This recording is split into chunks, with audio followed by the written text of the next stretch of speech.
we got that work, we got that clips, I am your pusher.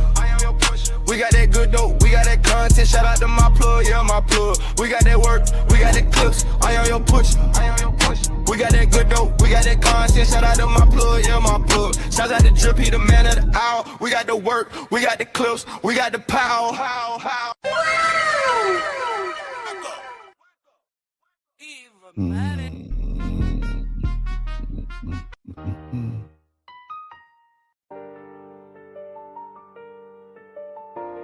What's good, everybody? Welcome to the plug by the way of Drip Nation. How y'all doing today? Happy Thursday. How y'all doing today, ladies and gentlemen? Hope y'all doing well, man. We got an interesting show for y'all today. So sit back, relax, put your seatbelt on, fire you up a blunt, fire up whatever you need to fire up, get your cup ready because it's about to go down. We got some content for y'all. Shout out to the biggest in the space. Coach Jack 313, the great in the building. What's up, my guy? Shout out to the other biggest, the cynical one in the building. What's up, sweetie? How you doing? Man, we here have no fear, man. You know, we ain't gonna take too much of y'all time, man. We got some things to go over. You know, so I ain't gonna hold y'all too long, man. But how y'all doing today? How y'all day been going? Hope everybody having a good day. I'm having a cool day, man. I'm doing good. I'm having a cool day. We met with the lawyer, went to the doctor, went got my haircut, everything this morning. So yeah, I'm cool. I'm having a good day, man. We're gonna start off the content. I told you this is an Anton Daniel / Just Pearly Thing show. I ain't lying. Every day we're gonna show Pearly things. Every day we're gonna show. We're gonna start off with this one first. I'm trying to tell y'all, we pushing Pearly things.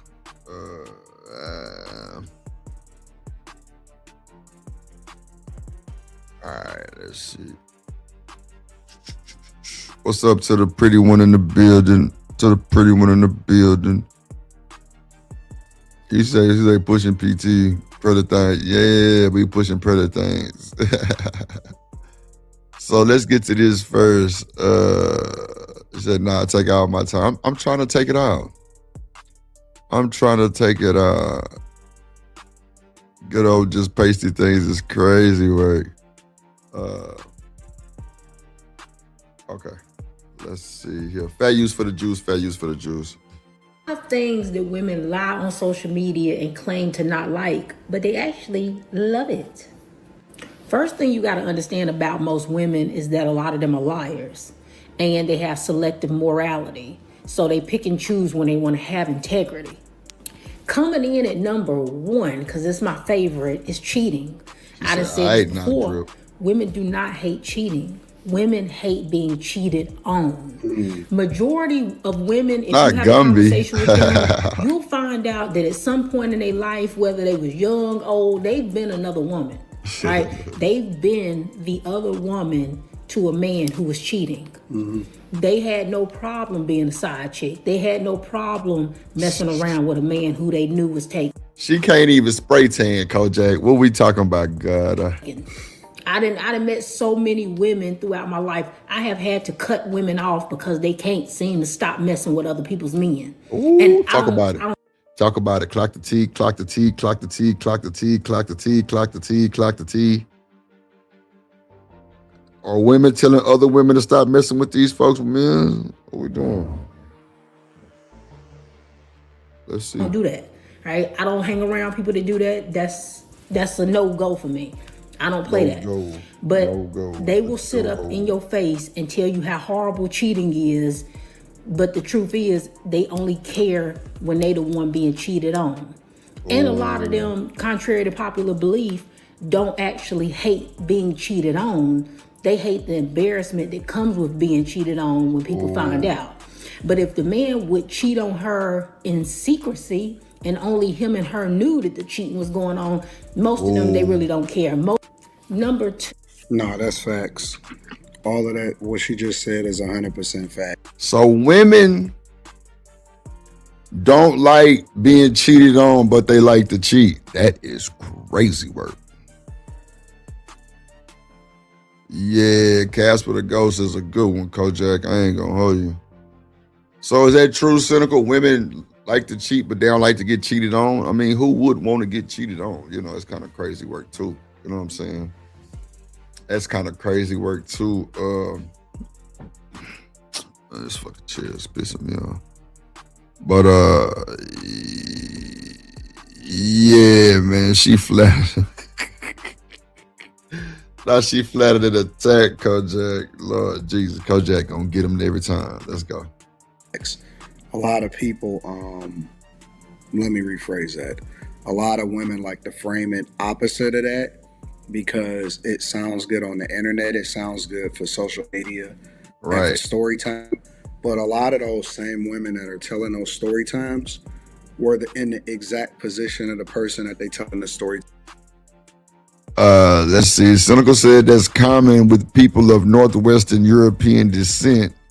Kojak said, sounds about right. Women cheat like cats are undercover and sneaky and ish. And Cynical said a lot of women I know aren't like that. Okay. Time about. You understand what I'm saying? So let's just say, for example, they're playing the victim and they're framing this thing about the guy and they saying, oh, he did this, oh, he did that. A lot of times the very thing that they're talking about, they were in the position that the guy did it with before they got with him. You understand what I'm saying? Ooh. So they're playing the same role. And that's why a lot of times we say, well, you can't really hold him accountable, or you can't at least hold accountable without holding yourself accountable, because 98, 99% of the time, you know who you're getting into a relationship with, right? Even if they're not overt, like nobody is getting tricked. And more importantly, I don't believe that any woman is truly single.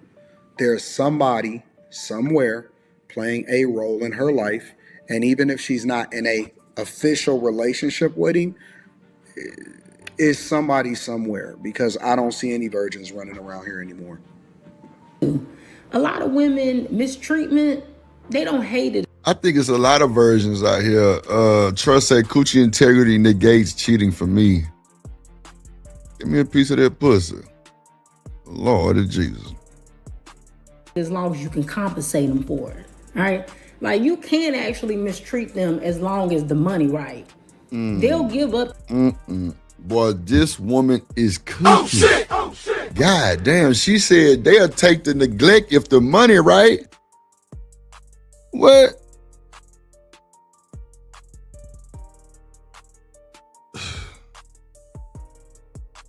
Wow. They'll take the neglect if the money right, bro. Duh. That money good, you can slap them.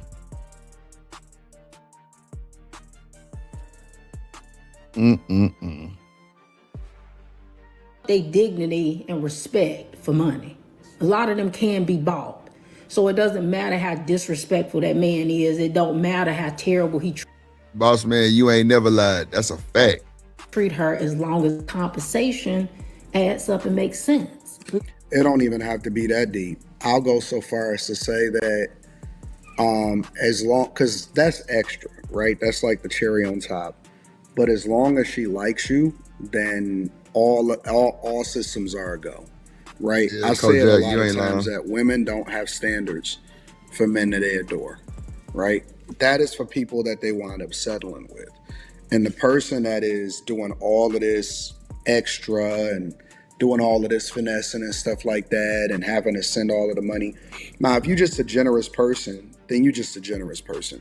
But if you had to lead with that in order to get her, then that just means that she's dealing with you and that she's willing to open herself up to you because of what it is that you're doing. But it doesn't mean that she necessarily cares for it. So you don't even have to necessarily compensate it. But the money absolutely helps. It 100% plays a role. It helped you, nigga. Duh. Next, number 3, deadbeats. Women actually love. So, Trust just made a blanket statement, right? She said, boss man say, name one thing a woman won't do if the money ain't right. So Trust responded with eat the groceries. I think that's a lie. These women eating groceries without money. That's a fact.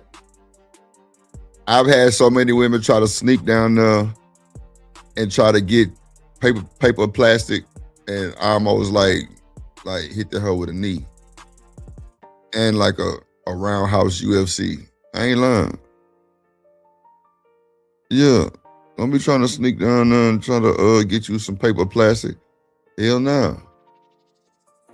Yeah.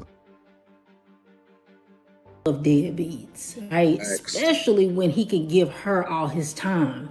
You think that while she out going on these dates and he her out of the country and doing all of this stuff? Nah, I feel you. One thing I've never done is ate groceries before. Like, nah, like even when a motherfucker was just on my face, like, nah, I stayed in the neutral zone.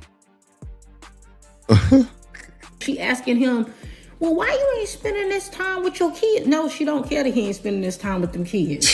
she don't. Oh shit! I can't stand none of y'all. You and Cynical on that shit.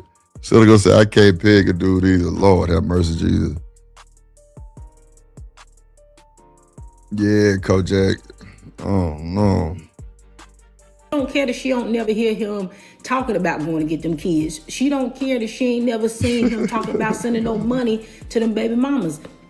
Only person she care about is her. All right, as long as he treating her good. And if she got kids, she only cares about the treatment that he gives to her children. Biological, non-biological, she only cares about her and her situation. Women want to be the main character. Everything that she's saying is pretty much spot on with a couple of little context moments that you add into it. But as long as she is the main character, then everything else falls into place. If she's not the main character, then it's going to be problematic. So a lot of times you have to start having conversations to understand where her mind say she was trying to and what the expectation is, not by what she say, but how she moves depending on what you do.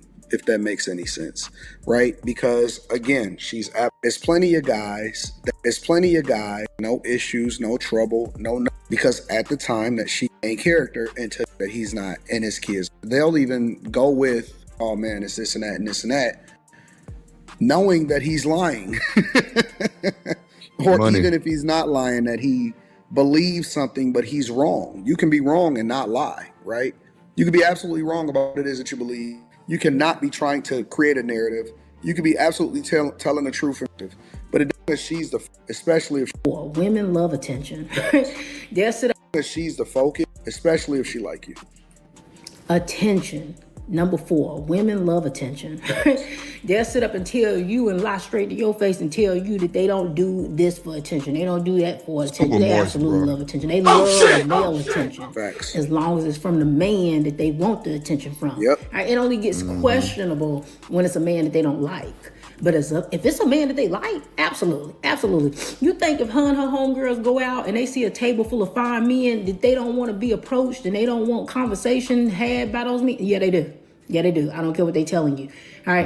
It's the ugly dudes that's coming up and bothering them that they got a problem with. But they absolutely have. But why I gotta be a bother? How come he can't shoot his shot like the other niggas that's handsome? I don't understand that.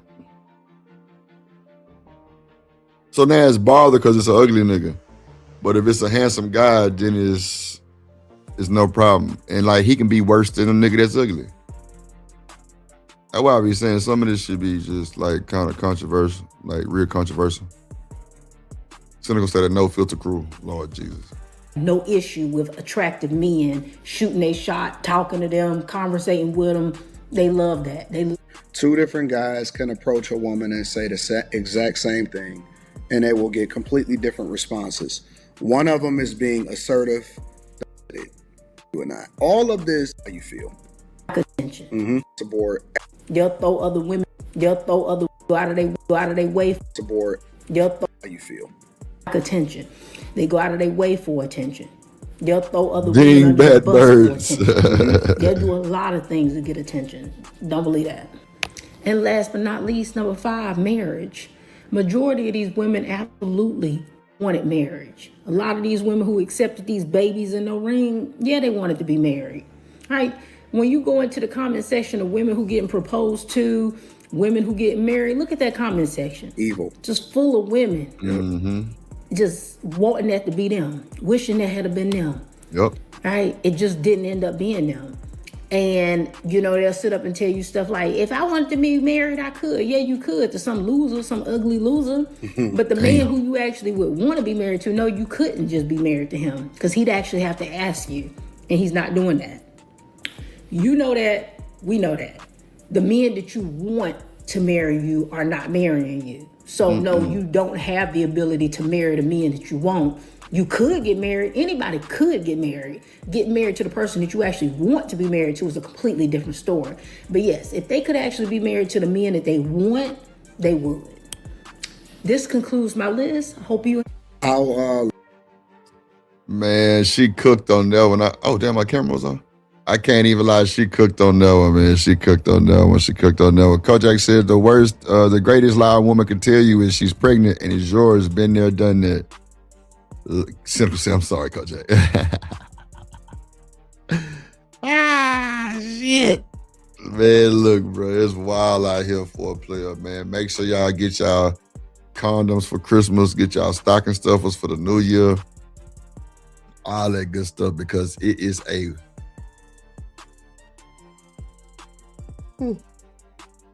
it is a shit show with some of these Munyon Dunyons. You know what I'm saying? Let's see here. What we got here? Oh, let me go to another one right here. Okay, cool. Let me do this. All right, let's see. And shout out to everybody in the chat. What's up, IB Wody in the building? Let me see. Let me add this video here, ladies and gentlemen. Here we go. In the building. For her to ever go back to a regular type of dude after she done been in that lifestyle. It is possible after 35. A lot of the 35-year-olds find themselves dwindling backwards. Yeah. For the 35-year-old women are dwindling backwards, going against a lot of their morals. 35-year-old women are going back. They're dwindling. They're backsliding down the road of just fatness. They're going against their morals. They're doing things they normally don't do. They say it's the 35-year-old women. I mean, I'm 38. I don't know, like,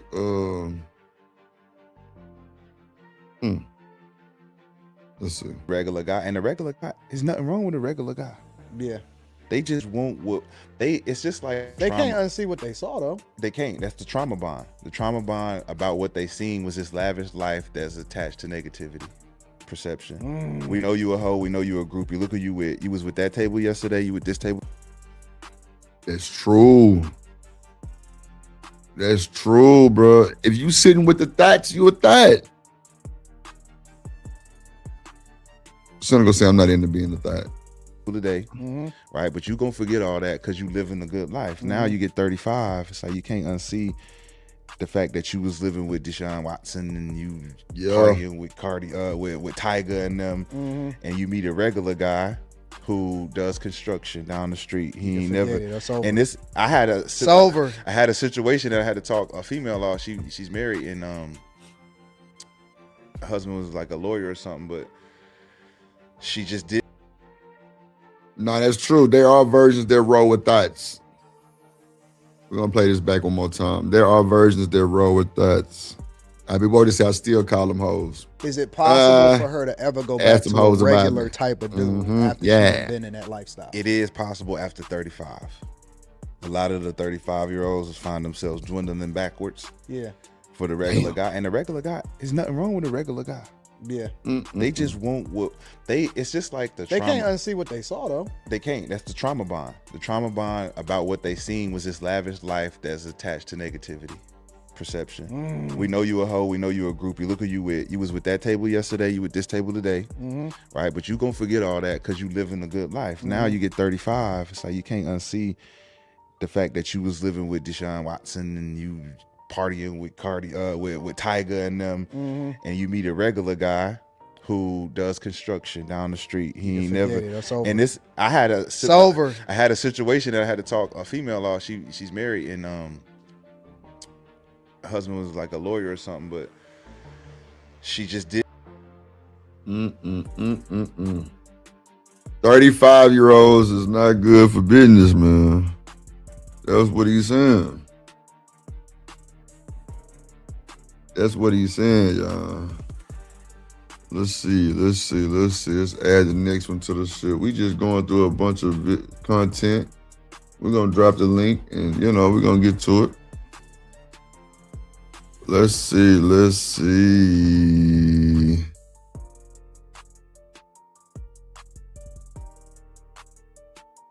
All right, let's go, y'all. Let's do it.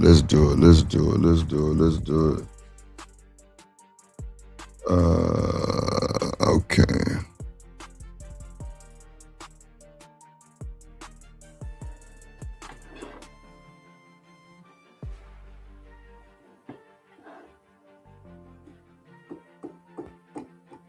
What the heck? I'm still a little sick, guys. Forgive me. Oh, here. Pearl, you're so disrespectful. I don't. Put the link in the description. The link, let me see, is ansonbelt.com/pearl. Believe what you see with your eyes. I mean, don't believe us. What do you see in your life? But they have more power when they can dictate reality. Me too. You want to call in? He rents to black people. All right. So for those of you that don't know, Pearl is black fatigue. I do. And I think this confuses people because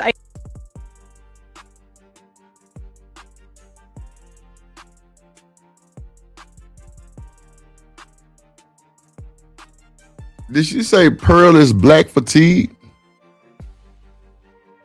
Oh, wow. Okay.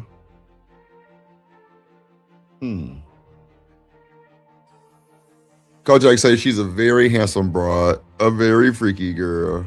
I am friends with a lot of black people. In fact, I've been to a cookout in the hood. Cam Newton, for whatever reason, I did a collab with him a long time ago, and for whatever reason, they decided not to drop it. Probably because of who I am as a person, right? Probably, my personality, the shit I get into, all of whatever, right? But I went to a full-on cookout in the hood, right? I think I was in Atlanta. I didn't know where I was, but it seemed pretty hoodie to me. So I don't know. Hoodie. Yeah, a lot of women will say she prepared. I actually prepared very well. In fact, my problem was I studied the statistics too much. I'm bad with names. That's always my Achilles. She studied the statistics. Come on, man. She's a bag of hoe. She's looking like Skeletor. That was she looking like. Achilles heel. That's always my Achilles heel, right? I'm not the best with names. So sometimes I'll forget the name of a study. But, there was even times where she was bringing up stats like talking about men's debt, and she didn't look into the statistics at all. The stats she was citing were actually not even true, but she's just good at remembering the name of the study. I understood the statistics. She didn't. She just remembered the name. It's kind of like I'll remember. I'm the same way with people. If I'll remember a story that you tell me for life. If you tell me a story or we have a conversation, I'll remember it forever, pretty much. If it was decent, not surface level, But the names of people, even faces, I kind of struggle with eye contact a bit, But there was stuff she was citing that just was very inaccurate the way she was saying it. But she refused to submit her sources ahead of time. What am I supposed to do? Yeah, she said Earth One Gem. I'll be voted over. Pearl, do you realize that your genetics are black? Yeah, that's some dumb stuff black people would believe. Wait a minute. See, Pearl, I'm trying to turn my channel into just drippy things, right? But you making it so hard for me to do that because you just saying the damnest shit. Lord have mercy. I'm not trying to be rude, but people want to, they want to dictate what you have to believe. That's why scientists get mad when you don't believe their science. It's why do I have to believe it? You want me to believe that I come from black people? Yeah, right. You sure be acting like it. You black fatigue and shit, crazy mother. Yeah. Yeah, Coach J say just because you smashing Africans don't make you black, little baby. See, this is what I mean. The other day, you know, somebody asked me, they said, who hurt you, Pearl? Who hurt you? And I said, well, you know, I mean, I have been hurt before. And then this person says, you shouldn't let one woman dictate your view of women. And I said, well, it's not just one woman, it's women everywhere. Their behavior constantly makes me feel this way. So I mean, even the debate, right? I mean, and same with black people. I got to be honest, you guys too. I mean, even the debate, it was like, did either of us really win? I mean, we both sucked. She definitely didn't do good. If you look at the men debating, it's like there's no pauses, no awkward anything. Like, it's very smooth. And women, we just suck, you know? So. The urban landlord, you can call in. Wow. I know, I can't. Ain't that John Galt, the urban landlord? Wow. She just said the urban landlord, you can call in. That's John Galt. So John Galt is on Pearly Things. He finna call into the show and talk about the blacks. Wow. Ain't shit ass nigga John Galt. This nigga finna get up there and sniff with her. The blacks. But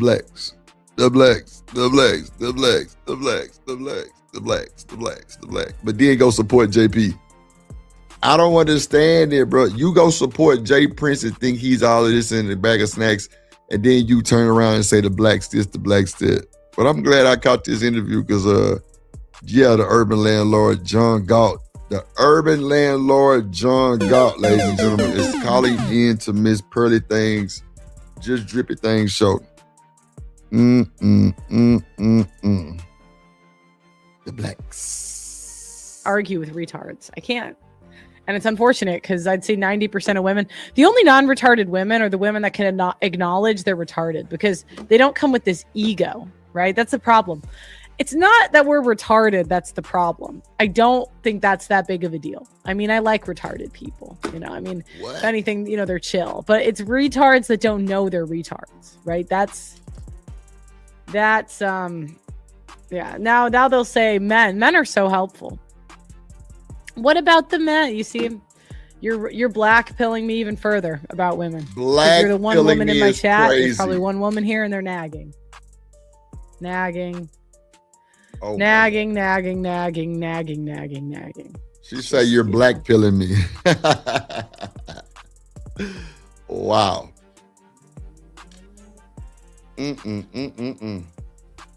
Go ahead, Pearl. All right, so let's talk about. You don't need a degree because you're a woman. You have a degree in nagging because of who you are as a person. Oh, my God. And I bet you have a big... So women don't need degrees. They just nag.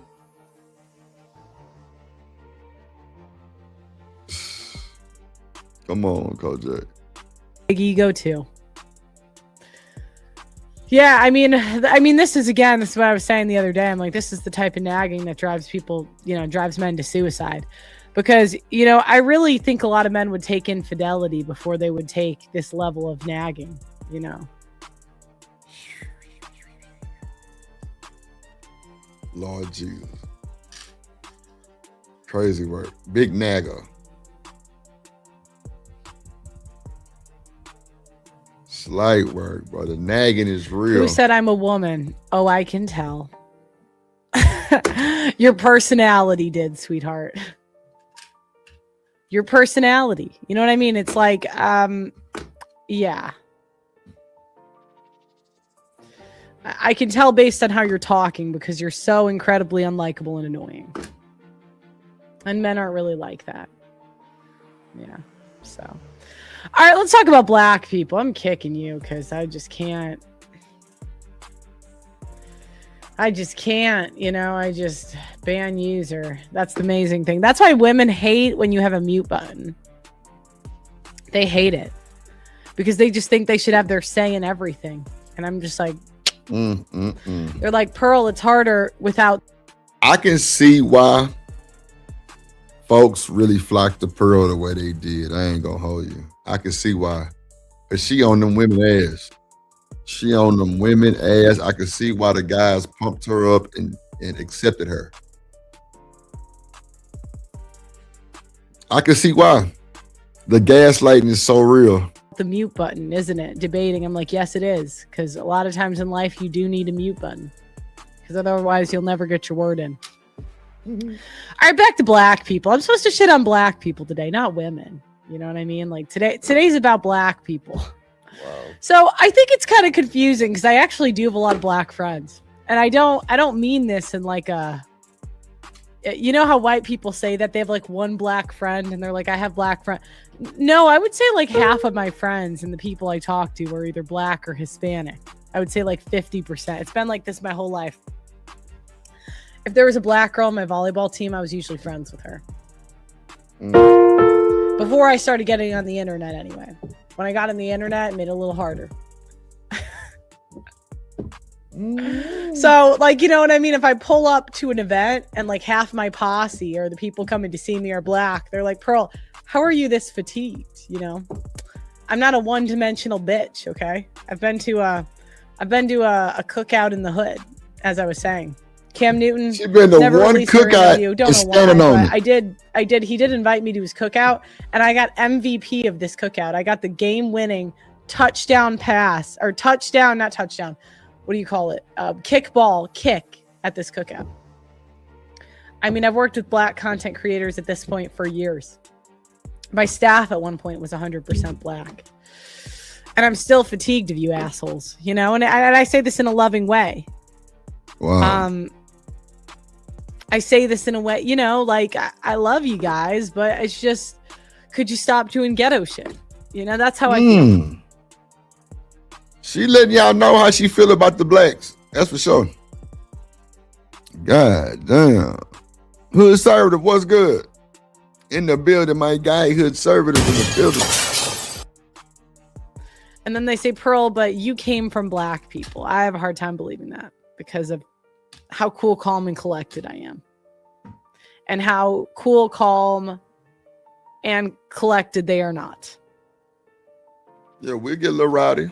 We'll get a little razzle-dazzle, but don't play with us. Pearly.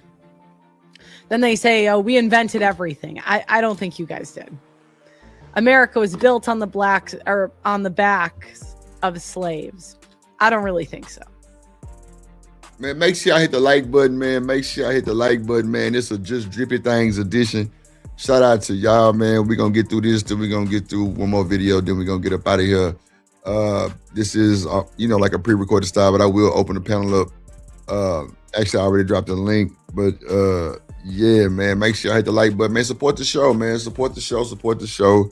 $ drip on the beat. PayPal. If you know what, I'm supposed to clip that shit from yesterday. But Trust saying that shit, I'm gonna go get it too and clip it too. Okay. Thank you, Trust, for your lovely voice saying that yesterday. I gotta go clip it. Yeah, I gotta go clip it. I mean, I have a hard time believing that. I'm sure you guys did. What's good, boss man? What's up? Cooler, my guy. What's the word? Feeling just work. Boy, clocking that money. What you got to say about this? I see you cutting up in the chat. I'm kind of with you though, because it seemed like we are the ones that only, you know what I'm saying? Yeah, because you know, black people are very sensitive when it comes to certain things. I mean, that's just a fact. Like people can't express themselves around black people without black people tripping. But black people can express themselves around everybody else, and this is just supposed to be okay. That's what I'm saying. I agree with you, bro. Like people say, black people say it's racist and somebody called them racist. But black people have also said that white people are racist. So what do you mean? Isn't that the same? Wouldn't that make you racist? Because you just said that if white people call black people racist, then they racist? Like, yeah, it does give off racist vibes. Right. I already know just, this, and again. Go ahead. Just like the whole black owned, like this and like that. I get it, man. Like you want to support your own and all, but at the same time, you gotta people. And I'm not saying everybody. I'm just saying that these people who like, oh yeah, I don't like the word black fatigue. Well, 9 times out of 10, like I said in the chat, white people want to say nigga fatigue. It's not all black people. It's not all black people. But there are some that make that ruckus. Now, there's a difference between being a person who can get out of line, who can get out of pocket, and a person who stays out of line or out of pocket. You see what I'm saying? Because I know if you say something to me, or if somebody say something to you, we can get out of line, right? No, for sure. But we too calm motherfuckers at 24/7, 365. So I don't get mad when people say they black fatigue because they not talking about me. Right, and see that's what it really be, boss man. It don't be like directed to a certain individual unless you just having a one-on-one conversation. But a lot of this shit just be overall, like. And for me, I'm with you. Like, nigga, you can't loop me into that, to that percentage of niggas. And that's the thing. I think what this shit, these terms and all this dumb shit starts to become tricky is because you can't put a number on it. You can't say that. Because even if you said 50% of black people is the reason why I'm black fatigue, okay, that sounds good. Right. But then we can also say that what about these 25% of motherfuckers who act this way on the outside? You know what I'm saying? Just because I talk loud don't mean I'm ghetto. You see what I'm saying? So that's why the numbers become so tricky when it comes to talking about this stuff. Because even like I just said, just because I talk loud don't mean I'm ghetto. I might have a hearing problem. You see what I'm saying? So you can't. So you can't just put a number on this type of stuff. And that's why I say that, like, all this stuff, me, like I said, I don't give a fuck about it, but it don't pertain to me. But I do understand. Yeah, what's up? So do you think black people are so caught up in reparations? They're so caught up in just how the white people did them to where they just won't ever get right? Yeah, absolutely. Absolutely. The reason why, I'm gonna be honest with you, bro, and I know a lot of people get mad at 100% of the shit that I say on the internet. I don't give a fuck. The reason why black people can't go far is because they always looking back. Come on, man. You notice when like a running back or a cornerback who just made that interception, what they say? Keep your head forward when you're running. Don't look back because it slows you down. Slow you down. Because it slows you down. You see what I'm saying? And so that's what's wrong with a lot of black people, bro. They slow down because they so focused on, oh, the white man owed me this, the white man owed me that. Bro, at the end of the day, we live in a world where you can not only get it yourself, but also make it better. I mean, that's just the fact of the situation. That's why, like, when it comes to this whole reparations and shit, man, a lot of people could already be successful, but they so caught up in you owe. Yeah, bro, don't it's nobody owe hindering you them. nothing. Yeah, it's hindering them from moving forward because they always looking back. Don't nobody owe you nothing, man. And so, like I say, I be getting it, man. I guess I understand it, whatever the case may be. And I'm not making an excuse for nobody. I'm not making an excuse for her. I'm not making an excuse for nobody. I just look at the situation different. I know there's a lot of people in this world that don't, especially black people, that don't look at the shit the way that I do. And I'm okay with that. Because I don't think for everybody. I think for me and my family and what I got going on. You see what I'm saying? And I've been successful, so I can give a little bit of game. You know what I'm saying? I know a little bit of what I'm talking about. But this black fatigue thing, I understand that why people get mad. I understand why people get mad about it, because it's not everybody. You see what I'm saying? And when you start putting labels on that, it's not. It's just like the whole single baby mama shit, right? Well, if she's been married 25 years and she get a divorce and she just had a kid 5 years ago, guess what? She's a baby mama now. She's a baby mama. You see what I'm saying? But she's been married 25 and since 25 and she's 40. So she's been married all her fucking life. You see what I'm saying? And so I know them calculations and stuff. I don't want nobody to be like, oh, he talking about a minor. I know the numbers is off. But what I'm saying makes sense. And so, yeah, I just look at this shit like, people need to just stop saying it, man. It's like narcissism. It's like the term racist. It's like all this shit, man. It's outdone. It's over.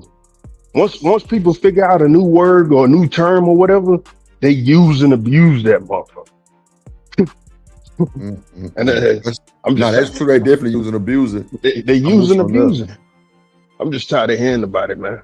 Because it's not gonna get nobody nowhere. Keep saying, oh, I'm black fatigued. I'm black fatigued. Don't hang around black people. Don't hang around the people that make you fatigued. Nah, that's how I look at it, bro. Like hang around people that build you up. When do you start looking at yourself?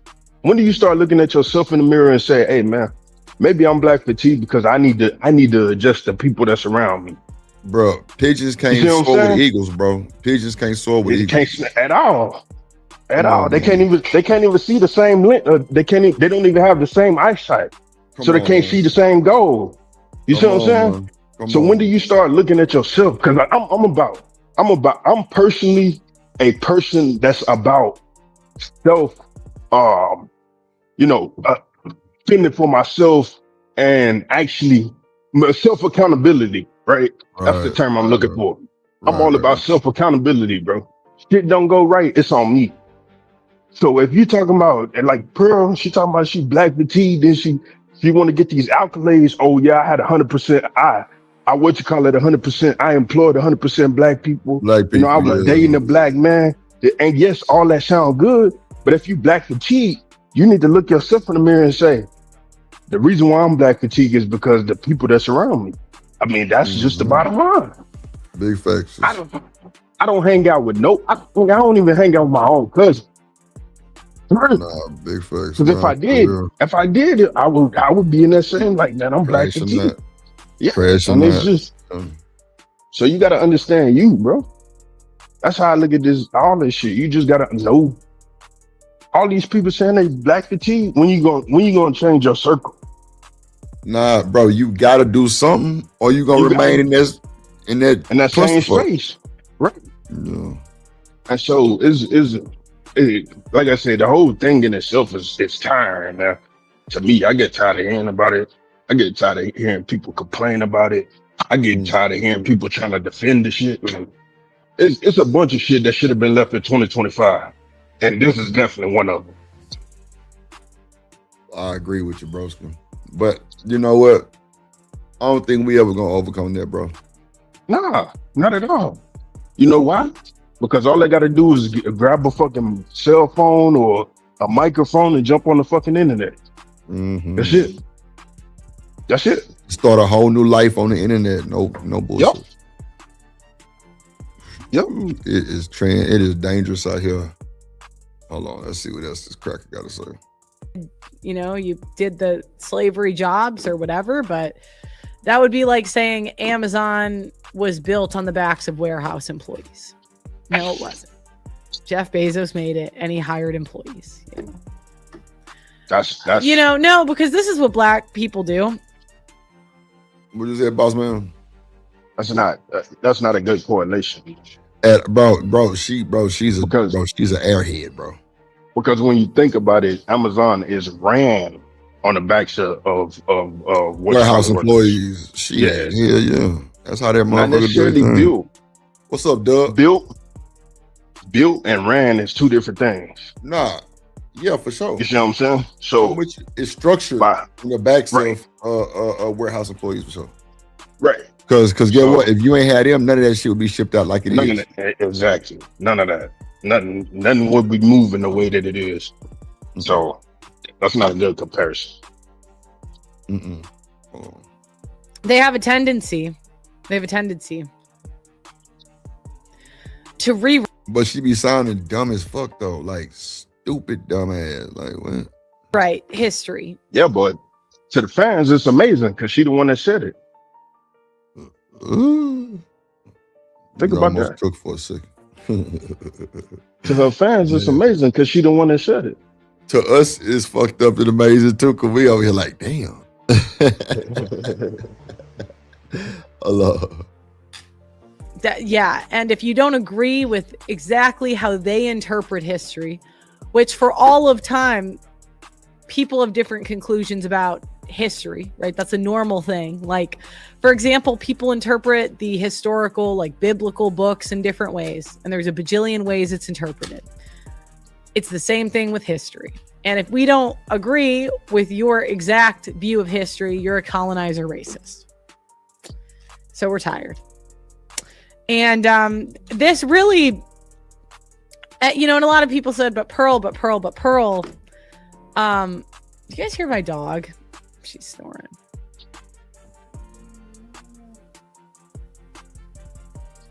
But Pearl, white people can't talk about this. I just don't care anymore. You guys have fatigued me. I used to not talk about this. But I'm fatigued to the point where now I got to talk about this. She's fatigued. I gotta. So black fatigue to a white person means she's tired of us, pretty much, right? I mean, is that what we're saying? Yeah, for the most part. Like you said, it's almost like calling us niggas. Right. Okay. So, boss man, do you think? Go ahead, ask a question. I was gonna say I wouldn't say that it's calling us niggas. I would say the ones that they are tired of and being around is the niggas, because we all know that there's a difference between a black person and a nigga. Okay.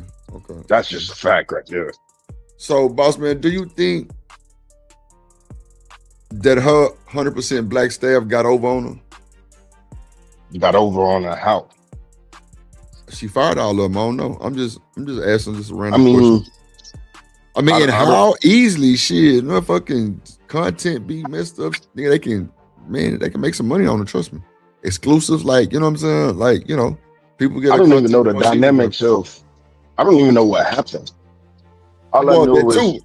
I'm just asking a random question though. Like, we ain't gotta know what happened. I'm just saying, like, do you think her 100% black staff got over on her? Got over on her, like, on as far as working for her? Yeah, as far as like maybe it was an outlet for them to get some money, and they was getting money. I mean, yeah, they was getting money because you got to look at what's that? Now, okay, so boss man, look, I'm saying like this: do you think the people that work for her probably played her? Like, probably was getting some money on the side without her knowing, like, type shit, because she had 100% black staff. Now it's not. So but, I mean, you can't just say that, because you have to understand how the contracts work and things like that. Is it possible? Absolutely. Yeah, so that's what I'm saying. Do you? Okay. I get you. I heard what you said. Okay. Absolutely, it's possible, but do I think it? I don't know, because I don't. Like I said, I don't know the full dynamic of what they had going on. Now, could it when you? I mean, you always gonna have that one or two fucking dummy. Mm-hmm. So could it be somebody that's doing it? Absolutely. And then again, like I said, I don't know what she was paying them. I just know that she was in the UK, and they pay a euro, so they was getting paid. So, like I said, I don't. She's still in the UK now, or is she in the States? Nah, I think she's back in the States. Somebody was saying that she was back in the States. I'm not sure. I don't even watch for her. Right. I don't either, but I definitely, every time she hit that timeline, I clip. It's a just drippy things channel. I'm trying to tell you, it's finna be crazy.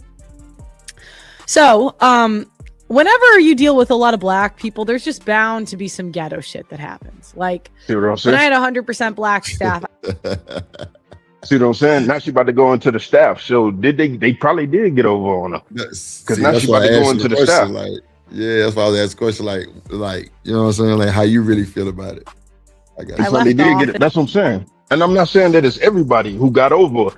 I'm just saying, you know what they say? Oh, one bad apple spoil a bunch. And so she probably had that one. She probably had that one right motherfucker. You're absolutely right, G. Yeah. This one afternoon, and I like never left because I worked so much at this point. And I came back, and there was like a shouting match between two of my employees. I'm like, that's some ghetto shit. White people, we're passive aggressive. Sorry, that's better than shouting.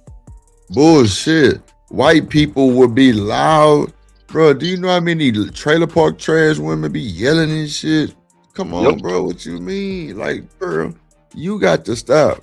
The term and the name, the term and the name Karen became popular for a white woman yelling at a manager. Mm-hmm. So that's where it came from, for real. That's wild.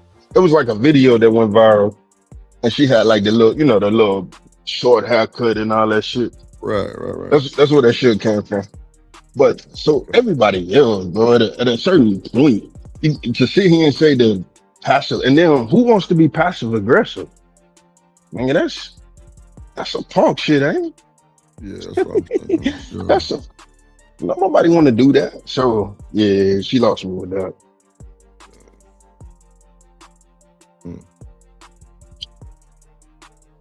Yeah, that's wild, man.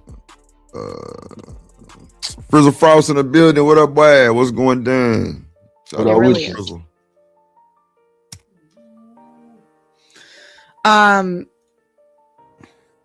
Then I worked in a copier job, and the black guy at work called fax lines. Literal fax lines he would call instead of doing his job. It was a sales job. What? I don't even know what the fuck a fax line is. What were they fighting over? It's always the same it's always the same bullshit. Disrespect. When white people feel disrespected, we just walk away and deal with other people. That's how we do it. So when Anna was doing some ghetto shit. Yeah, that's not true. Yeah, that's not true. So you can look at this. You can look at this two ways, because I think she had an all-male staff, right? I don't know. I believe, or for the most part, it was all male, something like that. So you can look at it two ways. When you bring disrespect in, it could be man on man, woman on woman. Yeah. This is man on woman. Disrespect is disrespect. So you can't say that I'm being ghetto by letting somebody know that I'm uncomfortable with the way you just fucking disrespected me. Like, how does that make sense? For real, how does that make sense? No, you're absolutely right. I'm with you. You're absolutely right. Don't. So I don't. Yeah, she losing me right here.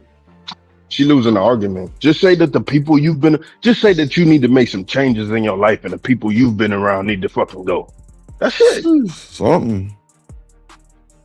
God damn, you ain't never loved. Yeah, man. Make sure y'all hit that like button, man. Support the show, man. Hit the Cash App, $ drip on the beat.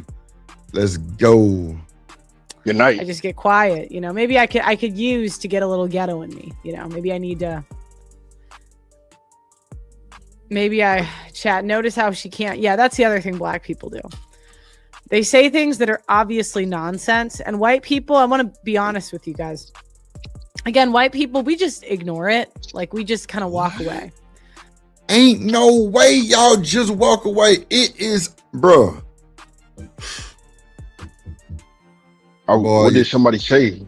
She didn't. What somebody sent the? I'm not looking at the phone. Somebody sent the chat or something. Nah, she just saying. I forgot what the fuck she said. Hold on, let me bring it back. God damn it. Some ghetto shit. White people, we're passive aggressive. Sorry, that's better than shouting. It really is. I'm chilling, breathing. Then I worked in a copier job, and the black guy at work called fax lines. Literal fax lines he would call instead of doing his job. It was a sales job. Breezy Bella.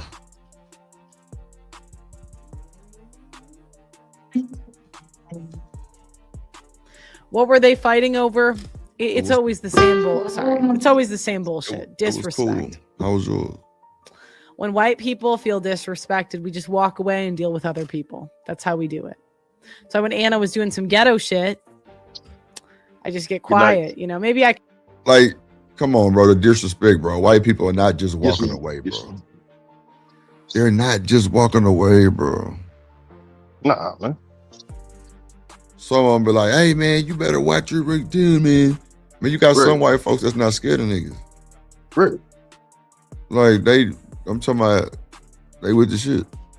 Club and bar fights. Come on, Cynical. You pop. That's all. I was just about to say that. Like, you know, we've been around, or we've seen, and I know other people are too, but them big country motherfuckers, them corn-fed bread motherfuckers. Yeah. The ones who get out there with anybody. Right. For real.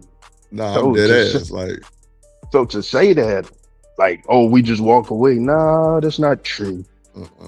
I ain't gonna lie. I fought like one white boy my whole life. I got on that nigga ass, boy. I ain't gonna even lie to you. Yeah, I did too. It took me a little minute. Yeah, like it was like I was like I ain't even my gonna last lie. year of college type shit. It was like I was kind of good, but It took me a little minute, but once I got on his ass, boy, he was like, no.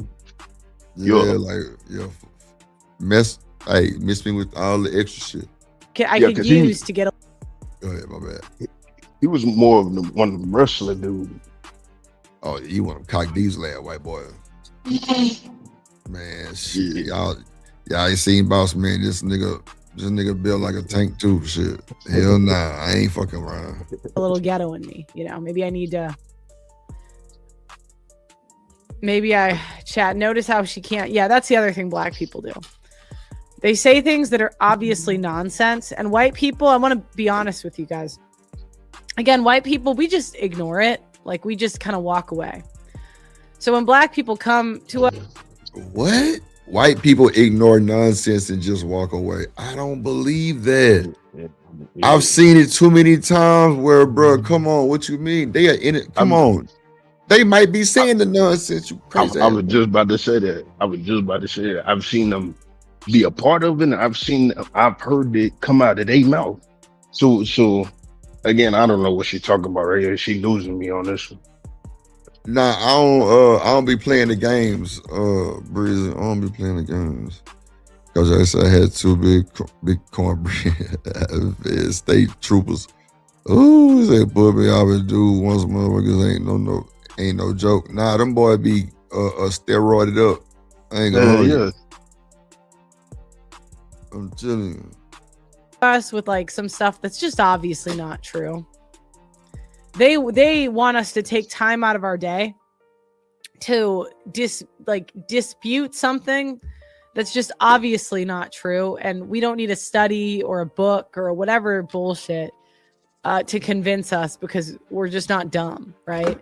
And they're like, oh, well, you can't refute my claim, and I'm like, well, it would just take more energy than I'm willing to spend on this because you believe stupid things. It's like, do I want to spend the next 4 hours convincing someone if the moon landing was fake?